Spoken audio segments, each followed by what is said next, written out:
La pata de foc de Juan Miguel Esteve Rovira ha estat la imatge guanyadora del primer concurs de fotografia a l'Aquàs en Festes.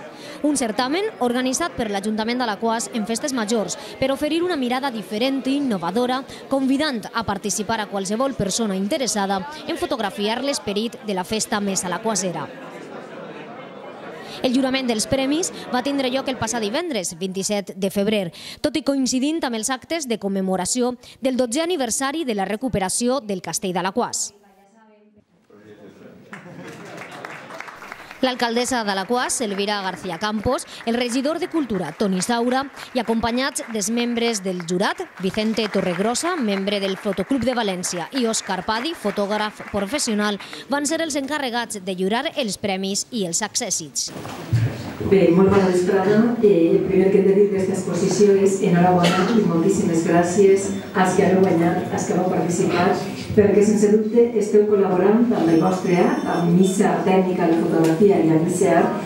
Esteu col·laborant moltíssim a ICE Relleu, a donar-li rellevància a una part tan important de lo que és la nostra vida cultural, festiva i tradicional com són les festes de l'Aquàs. El guanyador del concurs, Juan Miguel Esteve, ens va descriure la seva fotografia. Bueno, se va fer durant l'acordar de l'Aquàs en el carrer Major, en aquestes festes, i en realitat, bueno, és una foto en la qual,